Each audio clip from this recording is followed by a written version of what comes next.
Hi, I'm Wayne Keevers and I'm from Wentworthville Fire Station. You're about to watch the combination hose lay technique.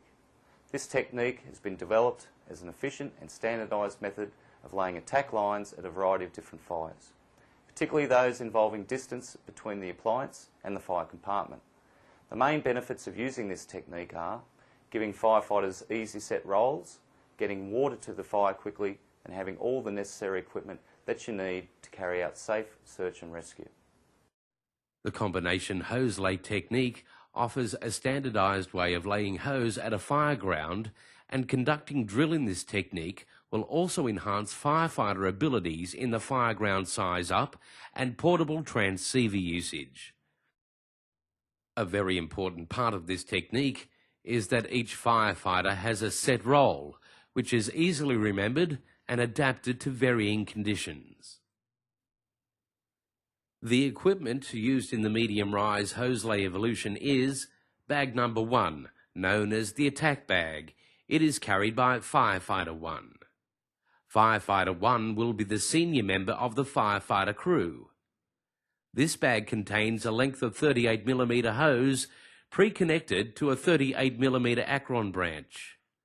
The hose is flaked in 4-metre bites, which are then folded in half for better stowage. The bag also contains storts and 38mm adapters for use when internal hydrants are present, and hose spanners to assist with connections. Carried underneath the bag is the Halligan tool to assist with entry. The bag is designed to be carried over one shoulder or with handles. Bag number 2 is known as the lay bag. It's carried by Firefighter 2. This bag contains a flaked length of 38mm hose in 2-metre bites. The bag also contains spanners, and its intended Firefighter 2 will also carry a sledge axe. The medium-rise hose lay evolution is carried out as follows. On arrival of the pumper at the incident, Firefighters 1 and 2 alight from the appliance. Firefighter 1 goes to the rear of the appliance and places the BA tallies for Firefighters 1 and 2 into the BA control board. Firefighter 1 collects the attack bag, and Firefighter 2 collects the lay bag and a 1-into-2 breaching. Both firefighters then proceed directly to the fire floor. En route to the fire floor, Firefighter 1 will be assisting the SO with size up by relaying via handheld transceiver any important incident conditions that are observed. For example, exact location and intensity of the fire, any rescue requirements, smoke conditions and evacuations. 57-1 to 57 SO, we are encountering a medium intensity smoke condition. Firefighter 2 follows Firefighter 1 to the fire floor and deposits the 1-into-2 breaching and the hose spanners outside the entry door to the stairwell of the fire building.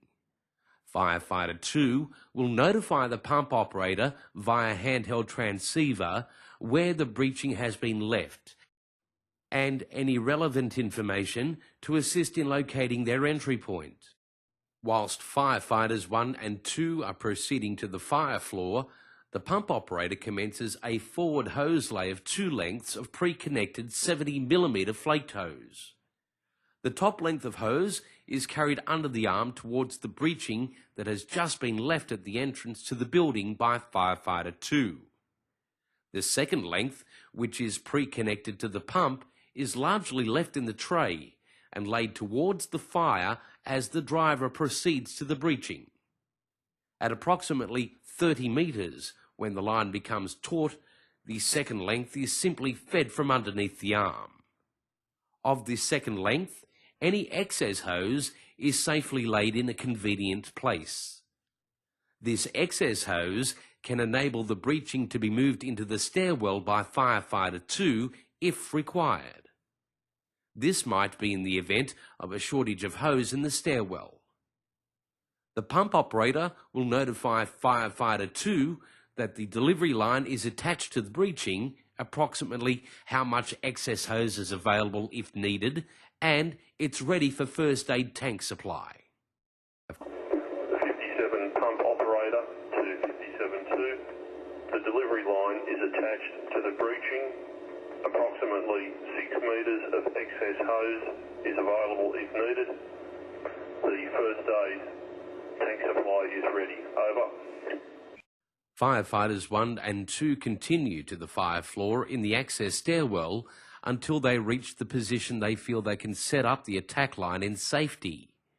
This will be as close to the fire entry door landing as determined safely possible by the senior member of the fire attack crew.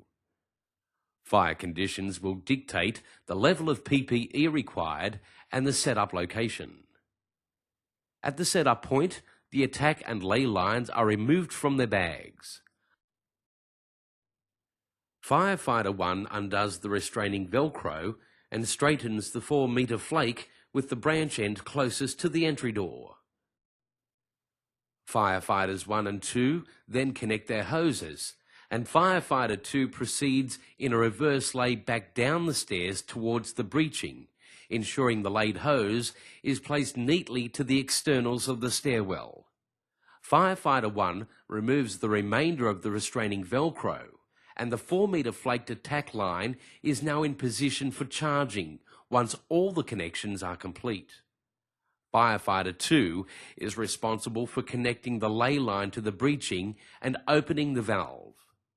If Firefighter 2 is short of hose, this should be communicated to the pump operator so that either excess 70mm delivery line or another 38mm hose may be utilised.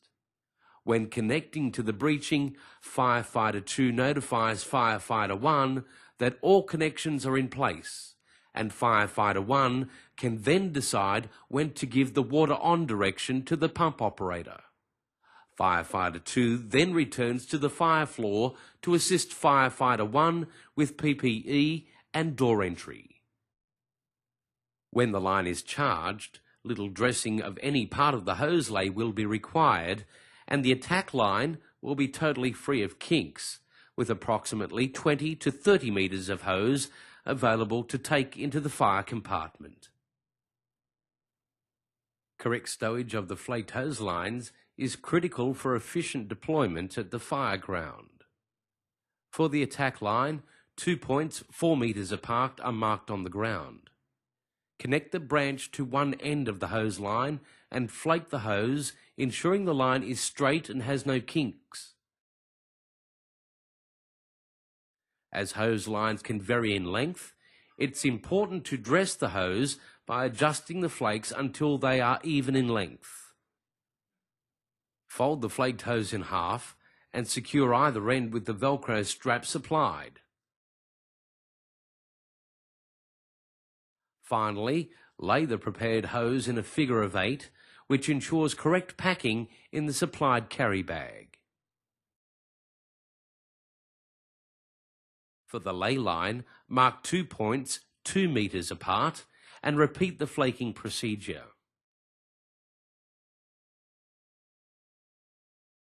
The Velcro strap is applied in the centre of the hose line, which is then folded in half. The hose line is then laid in a figure of 8 and placed into its stowage bag. Now that you've viewed this training video, more information can be found on the Fire Brigade's internet site. Yeah, it's a great new technique and it works really well. One real advantage is that you don't require any backup and it's easy to get to work at 3 in the morning without any support. Could be 10 minutes away.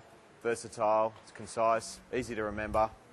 I like it. Because we understand completely what our role is, we're more able to focus on our role at the incident and communicate what we're seeing and sizing up back to the station officer. We went to a fire on the second floor of a unit block. With the set rolls of the hose lay technique, it made the whole job run smoothly. When we got into the stairwell, we got no kinks in the hose, and after gaining entry, we put the fire out quickly, and the job ran really smoothly. Yeah, well, the technique itself is very quick and easy to learn, and just after the end of completing a drill, anyone can show up, or should be able to show up to any station And if they know their role is as the number 1 guy, exactly what he's got to do, or the number 2 guy, it's very simple to just drop into that role.